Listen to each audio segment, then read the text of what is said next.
미국 외교협회 컨퍼런스 토론장.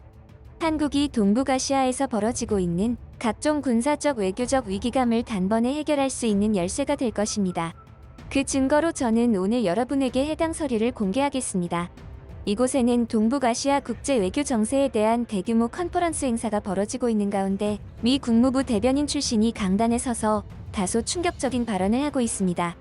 해당 발언을 듣고 있던 사람 중에서도 특히 몇몇 사람들은 그야말로 얼굴이 홍당무가 될 정도로 시뻘겋게 달아올라서 분을 주체하지 못하는 모습까지 보입니다. 도대체 이날 대변인은 어떠한 발언을 했고 어떠한 서류를 공개했던 것일까요?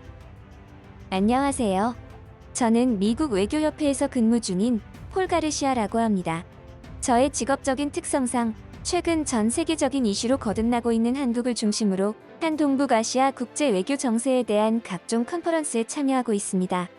제가 근무 중인 이곳 미국 외교협회는 미국에 있는 다른 싱크탱크들과는 조금 다른 성향인데요. 국제 문제와 외교 정책에 대한 다양한 논의를 장려하는 비영리 비당파 성격의 협회라서 그렇습니다. 이러한 성향의 단체는 다양한 국제 전문가들이 참여할 수 있어서 각종 다른 나라의 전문가들까지 만나볼 수 있다는 부분에서 저는 아주 큰 장점이 있다고 생각하죠. 그런 저였지만 최근 참여하게 된 동북아시아 컨퍼런스에서 엄청난 경험을 하게 되었습니다. 그 이유는 바로 해당 컨퍼런스에는 미 국무부 대변인이 참여하게 되어서였죠. 그리고 그로부터 알게 된 한국과 관련한 국제조약 서류를 통해 앞으로 한국의 핵 개발과 보유에 대한 부분을 예의주시하게 되었습니다. 컨퍼런스 강단에서 발언하기 시작한 미 국무부 대변인은 처음부터 이곳에 모인 우리들의 관심을 사로잡기에 충분했습니다. 안녕하세요, 여러분. 생각보다 많은 분이 모이셨군요. 요즘 말들이 많죠? 트럼프 후보의 발언이 워낙 직설적이면서도 강렬했고 굉장히 민감한 부분을 건드렸으니까요. 저는 개인적으로 오늘 이 중요한 자리에서 여러분과 함께하게 되어 매우 기쁘게 생각합니다. 간단하게 현재 동북아시아 국제 정세, 특히 한국과 북한 간의 긴장 상황에 대한 부분을 말씀드리고자 합니다. 동북아시아는 현재 복잡한 외교적 군사적 도전에 직면해 있는 상황입니다. 그 중심에는 북한이 자리 잡고 있죠. 이 부분은 모두 인지하고 계시죠? 북한은 오랫동안 국제사회의 우려를 불러일으키는 행동을 지속해서 해왔습니다. 정말이지 끈질기게 말입니다. 처음에는 우리 미국도 북한의 존재를 큰 위협으로 보지 않았습니다. 그래서인지 그동안 엄청난 노력을 기울여왔던 북한 비핵화 정책이 결과적으로 처참한 실패를 했고요. 미사일도 제대로 만들지 못하던 그들이 어느새 핵을 개발했고 ICBM까지 만들어서 우리 미국까지 위협을 하려고 들고 있죠. 북한이 행하고 있는 문제거리들은 아주 다양한 방면에서 발견됩니다. 핵무기와 탄도미사일의 개발, 인권 침해, 국제 제재 위반 등이 포함되어 있죠. 북한의 이러한 행동들은 한국뿐만 아니라 동북아시아 전 지역, 그리고 전 세계적인 안정과 평화에 대한 심각한 위협을 초래합니다. 그야말로 전 지구적 적대 국가라고 보면 합당할 것입니다. 이러한 대변인의 발언에 컨퍼런스 회의장은 다소 시끄러워지는 경향이 강해지더니 이내 강단에 있는 대변인을 향해 항의하거나 반박을 가하는 무리도 생기기 시작했습니다. 저는 이런 상황에 다소 당혹감을 감출 수 없었죠.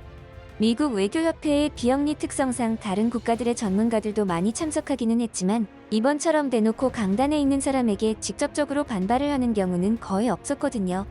도대체 누가 저렇게 강력하게 반발을 하는 것인가 하고 살펴보았더니 다름 아닌 중국계 학자들이었습니다. 그러고 보니 이번에는 중국계 학자들이 대거 몰려와서 자기들끼리 앉아서 하나의 둥근 원 형태로 자리를 많이 차지하고 있더군요. 그러한 그들의 태도에 자연스레 눈살이 찌푸려졌지만 이내 그들이 대변인의 가한 반박 때문에 잠시 생각을 멈추었죠. 이보세요, 대변인. 거 듣자 하니 말씀이 좀 심하신 거 아닙니까? 북한이 전 지구적인 적대 국가라니요. 북한은 중국과 아주 친밀한 관계를 유지하고 있는 우방 국가입니다. 이곳에는 미국인들만 있는 게 아니에요. 말 좀 조심해서 합시다. 그리고 북한이 무엇 그리 다른 나라들을 위협한다고 그럽니까? 북한의 도발 행동은 우리 중국이 잘 컨트롤하고 있는 상황이 아닙니까? 그런데 왜 한국과 다른 나라들을 피해자로 둔갑시키고 북한을 가해자로 만드는 겁니까? 북한은 이제 엄연히 핵 보유 국가입니다. 러시아의 푸틴도 이를 직접적으로 인정했어요. 게다가 뭐요? 북한이 무슨 인권 침해가 있다는 말입니까? 당신이 직접 봤어요? 확실하지도 않은 부분으로 프레임을 씌워서 선동을 하는 게 아니냐 이 말입니다. 북한의 문제는 한국과 북한의 두 국가의 개인적인 문제입니다. 미국이 필요 이상으로 개입하고 있는 거라 이 말입니다. 무슨 말인지 아시겠어요? 중국 계약자들의 발언에는 가시가 돋쳐 있는 것처럼 아주 매섭게 느껴졌죠. 아무리 미국과 중국의 사이가 좋지 않다고 하더라도 이렇게 공식적인 자리에서 가시 돋친 발언을 듣게 될 줄은 몰랐거든요. 자칫 잘못하면 이번 컨퍼런스 자리가 미국과 중국의 감정 싸움으로 번질까봐 노심초사해야만 했습니다. 문제가 커지면 제가 할 일이 그만큼 늘어나게 되고 재수 없으면 징계까지 받을 상황이 올 수 있기에 짜증이 나더군요. 제발 좀 적당히 좀 하라고 속으로 읊조렸습니다. 솔직히 중국 계약자의 말에도 일리가 있다는 생각을 하기도 했지만 우리 미국 정부의 대변인이 중국 계약자에게 말발로 밀려서 패배하는 꼴은 보기가 싫었습니다. 하지만 저의 개인적인 생각으로 중국 계약자의 발언에 논리적으로 반박하기가 꽤 힘들어 보여서 조마조마했죠. 하지만 그러한 저의 심정은 이내 다시금 발언을 시작한 대변인에 의해서 산산조각이 나버리고 말았습니다. 아, 이곳에 중국 계약자분들도 와 계셨군요. 마침 잘 됐네요. 이왕 그렇게 말씀을 하셨으니 제대로 한번 살펴볼까요? 북한을 왜 국제적 적대국으로 만드느냐? 이건 말이 좀 앞뒤가 맞지 않는 말입니다. 다른 나라들이 북한을 적대국으로 여기는 것이 아니라 북한 스스로가 전 지구적 적대국을 자처하고 있는 꼴이나 마찬가지니까요. 북한의 핵무기와 탄도미사일 개발 프로그램만 보더라도 그렇습니다. 지속적이고 끈질기게 핵 개발과 미사일 발사를 했지 않습니까? 국제사회의 경고를 철저하게 무시하고 말입니다. 이러한 행위는 한반도는 물론이고 일본, 러시아, 그리고 당신의 나라인 중국까지도 사실상 큰 위협이 됩니다. 언제까지 북한이 중국과 친교를 맺을 것으로 생각합니까? 북한은 최근 몇 년간 여러 차례 핵실험을 강행했으며 각종 단거리, 중거리, 대륙간 탄도미사일 시험 발사를 통하여 무력 시위를 이어가고 있습니다. 이것은 유엔 안전보장이사회의 결의안을 명백하게 위반하는 것입니다. 그래서 북한이 국제사회의 강력한 제재와 비난을 받고 있는 것이고요. 북한이 무엇 그리 다른 국가들의 위협이 된다는 것에 답변이 되었을까요? 그런데 중국이 북한을 잘 컨트롤하고 있다는 말은 이미 이러한 북한의 도발 행위에서 어불성설이라는 것이 증명된 셈이죠. 아직도 인정 못하시겠습니까? 북한이 국제적 주적이 아니라 당신의 친구로 느껴지시나요? 북한은 2006년 처음으로 핵실험을 감행한 이후 총 6차례에 걸쳐 핵실험을 실시했습니다. 이러한 핵실험은 유엔 안전보장이사회 결의안 1718호, 1874호, 2087호, 2094호, 2270호, 2371호, 2375호, 2397호 등을 명백하게 위반한 만행입니다. 각 결의안은 북한의 핵무기 개발을 금지하고 있으며 북한이 추가적인 핵실험을 감행할 경우 강력한 제재를 가할 것을 분명하게 명시하고 있습니다. 그럼에도 북한은 이를 완전히 무시하고 지속해서 핵실험을 강행함으로써 국제사회의 평화 노력에 반하는 행위를 이어나가고 있는 것이죠. 핵무기와 관련한 부분만이 아닙니다. 북한은 여러 차례 다양한 종류의 탄도미사일을 시험 발사했습니다. 특히 2017년에는 대륙간 탄도미사일 시험 발사를 통해 전 세계에 큰 충격을 주었습니다. 이러한 미사일 발사는 유엔 안전보장이사회 결의안 1695호, 1718호, 1874호, 2087호, 2094호, 2270호, 2371호, 2375호, 2397호 등을 위반한 것입니다. 결의안은 북한의 탄도미사일 기술 개발을 엄격히 금지하고 있으며 이에 대한 강력한 제재를 부과하고 있습니다. 그럼에도 불구하고 북한은 어떻게 했죠? 계속해서 미사일 발사를 강행하여 지역과 국제 안보에 심각한 위협을 가하고 있지 않습니까? 그뿐입니까? 북한의 대량 살상무기 개발과 관련된 활동 또한 주요한 결의안 위반 사항입니다. 북한은 생화학 무기와 같은 대량 살상무기의 개발과 확산을 지속해왔습니다. 유엔 안전보장이사회는 결의안 1540호를 통해 대량 살상무기의 확산을 금지하고 있고 이에 대한 국제적인 규제를 강화하고 있죠. 그러나 북한은 이러한 결의안에도 불구하고 대량 살상무기 프로그램을 지속하고 있으니 이것이 국제 평화와 안보에 중대한 위협이 아니고 뭐겠습니까? 이게 끝이 아닙니다. 정말 징글징글하죠? 하지만 이왕 말이 나왔으니 짚고 넘어갈 부분은 확실하게 짚고 넘어갑시다. 북한의 금융 및 무역 제재 회피 행위도 빠뜨릴 수 없는 중요한 결의안 위반 행위에 해당합니다. 북한은 그동안 불법적인 무역 활동, 자금 세탁, 해상 밀수 등을 통해 국제 제재를 회피하려 했습니다. 유엔 안전보장이사회는 결의안 1718호, 1874호, 2087호, 2094호, 2270호, 2371호, 2375호, 2397호 등을 통해 이러한 활동을 금지하고 있으며 제재를 강화하고 있습니다. 그러나 북한은 이러한 규제를 피하기 위해 다양한 불법적인 방법을 동원하고 있는 실정이죠. 마지막으로 말씀드릴 내용은 북한의 인권 침해와 관련된 행위들입니다. 북한 정권은 자국민에 대한 심각한 인권 침해를 자행하고 있으며 이것은 유엔 인권 관련 결의안에도 위배되는 행위들입니다. 강제 수용소를 운영한다든가 공개 처형을 일삼는 것, 그리고 각종 끔찍한 고문들, 강제 노동 등 이루 다 말할 수 없는 다양한 인권 침해 사례가 보고되고 있으며 이것은 국제사회의 비난을 받고 있죠. 이러한 북한의 결의안 위반 행위들은 국제사회의 평화와 안정을 저해하고 있으며 이에 대한 단호한 대응이 필요합니다. 분명히 말씀드리지만 미국은 동맹국과 국제사회 모두와 협력하여 북한의 위반 행위에 대해 강력한 제재와 외교적 압박을 지속할 것입니다. 그렇다면 혹시라도 이런 의문이 생기는 분이 있으실 겁니다. 그건 너희가 만든 잣대 안에서 결정한 부분들이 아니냐고. 그렇다면 저는 그런 분들에게 묻겠습니다. 결의안은 왜 생겨났다고 보십니까?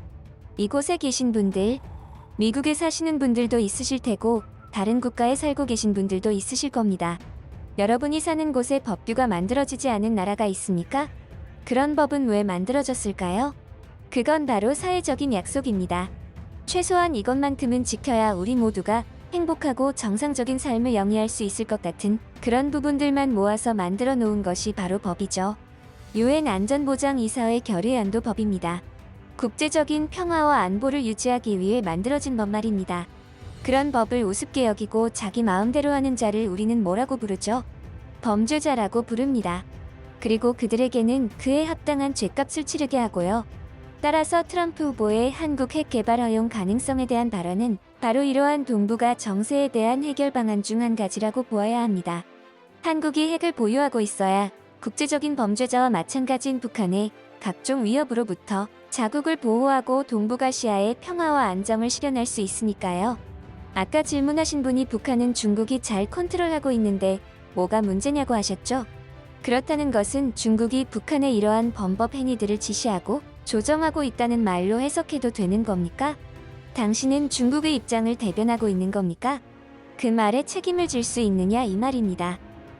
그야말로 전광석과 같은 대변인의 발언에 이곳에 있던 많은 참석자가 박수를 치며 환호를 보내기에 이르렀습니다. 그와는 반대로 대변인의 반박을 가했던 중국 계학자들 무리는 완전히 똥 씹은 표정을 짓고는 얼굴이 벌개져서 아무 말도 못했죠.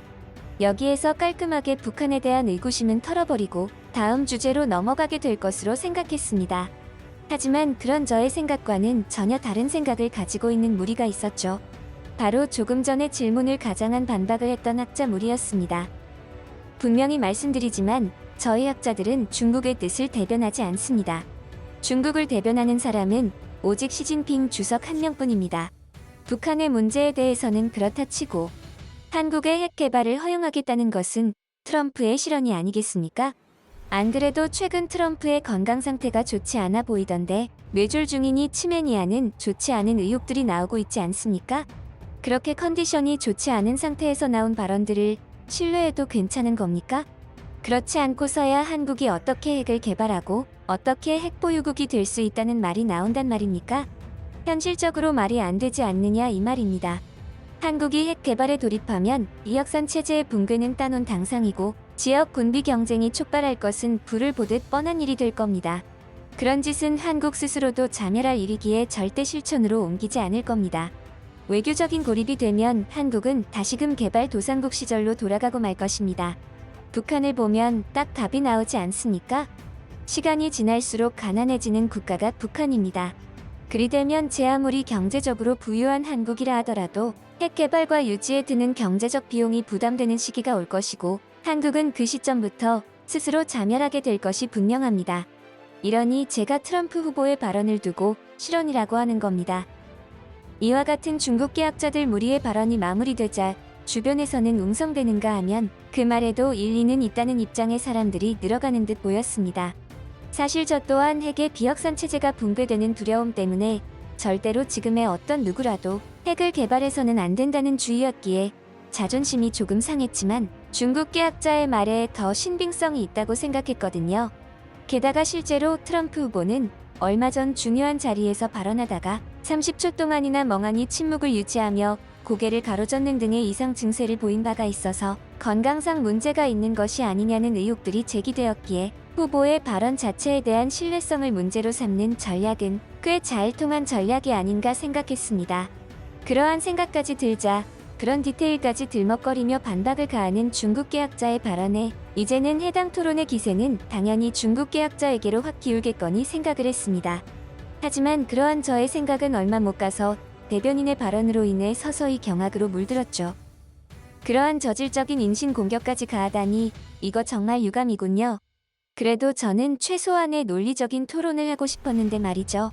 분명하게 말씀드리지만 트럼프 후보의 한국 핵 개발 허용 가능성에 대한 발언은 너무나도 지극히 현실적이고 충분히 일어날 수 있는, 아니, 일어나야만 하는 상황이라는 점을 강조하고 싶습니다. 그리고 저는 이곳에 오신 여러분께 한국이 핵 개발을 시도하더라도 우리 국제사회가 어떠한 규제를 할 수 없을 것이라는 명백한 증거를 보여드리겠습니다.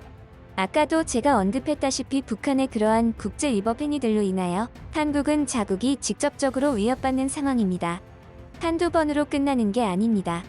아주 징글징글할 정도로 지속적으로 위협을 가하고 있죠. 그런 위협 속에서 한국은 그냥 당하고만 있어야 할까요? 여러분이라면 입장을 바꿔서 생각을 해보세요. 가만히 있겠습니까? 뭐라도 해야 할 것 아닙니까? 지금 그러한 실행의 순간이 다가오고 있다 이겁니다. 이제는 북한의 비핵화 정책은 실패했다는 것을 인정해야 합니다.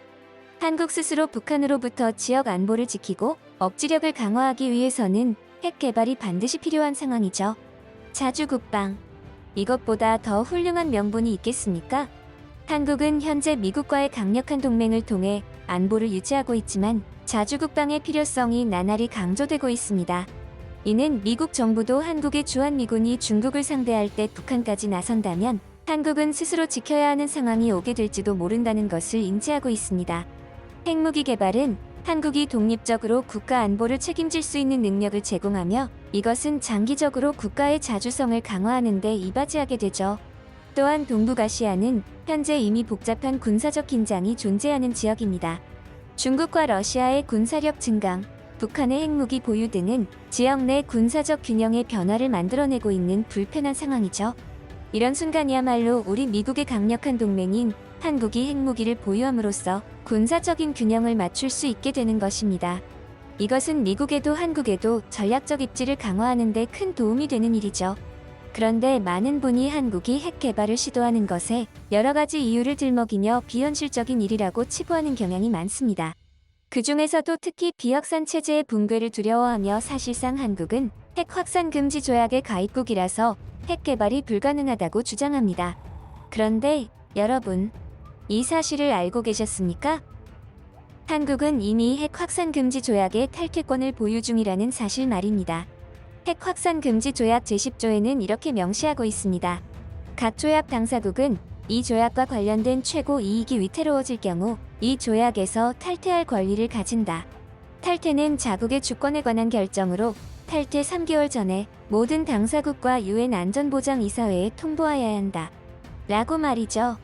이 조항은 국제법적으로 각국의 자주권을 존중하며 국가의 최고 이익이 위태로운 경우에 조약에서 탈퇴할 수 있는 권리를 보장하고 있는 부분에 관한 내용입니다.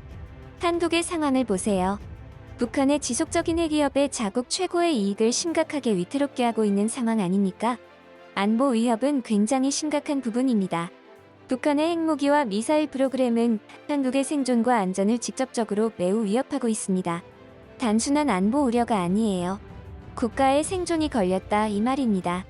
이러한 한국의 상황에서 어떤 선택을 해야 하겠습니까? 자국의 안전을 최우선으로 고려해야 하지 않겠어요? 애초에 핵 확산 금지 조약은 국가 주권에 관한 결정을 존중하기에 지금의 한국의 상황을 고려한다면 우리 모두는 한국이 자국의 안보를 강화할 수 있도록 도와야 합니다. 이제는 국제사회가 인정해야 할 현실적인 위협이며 한국의 정당성을 부여해야 합니다. 한반도의 완전한 비핵화라는 공동의 목표를 계속 추구한다. 라는 허무맹랑한 망상에서 이제는 벗어나야 할 때다 이겁니다. 도대체 언제까지 그런 소리만 늘어놓을 겁니까? 이 문제에 대해서 북한에 계속해서 수년 동안 손을 내밀었지만 아무런 응답도 받지 못했습니다. 이보다 더 강력한 명분이 있을까요? 여러분은 어떻게 생각하십니까? 지금과 같은 상황에서도 국제사회나 한국이 북한에게 비핵화에 동참하라는 공허한 외침만을 시도해야 할까요? 분명히 말씀드리지만 한국이 북한의 지속적인 핵위협에 직면하여 핵 확산 금지 조약 제10조를 적용해 조약을 탈퇴하는 것은 정당한 조치입니다. 이는 국제법적으로 보장된 권리이며 한국의 안전과 안보를 보장하기 위한 필수적인 수단입니다. 우리는 국제사회와 협력하여 이 문제를 해결하고 한국의 안전과 동북아시아의 평화를 위해 노력해야 합니다. 여러분의 경청에 감사드리며 이 문제에 대한 깊은 이해와 협력을 부탁드리는 바입니다. 감사합니다. 대변인의 발언을 끝으로 이곳 회의장은 그야말로 그동안 보지 못했던 무거운 침묵이 흘렀습니다. 그토록 얼굴을 붉히며 반박을 가하던 중국 계약자들조차도 무언가에 대한 골똘한 사색에 빠진 듯한 표정으로 아무 말도 하지 못했죠. 저 또한 마찬가지였습니다. 과거와는 확실히 다른 동북아시아 정세를 새삼 실감하는 순간이었다고 할까요? 이제는 말이 아닌 행동이 필요한 순간이 아닐까 싶었습니다.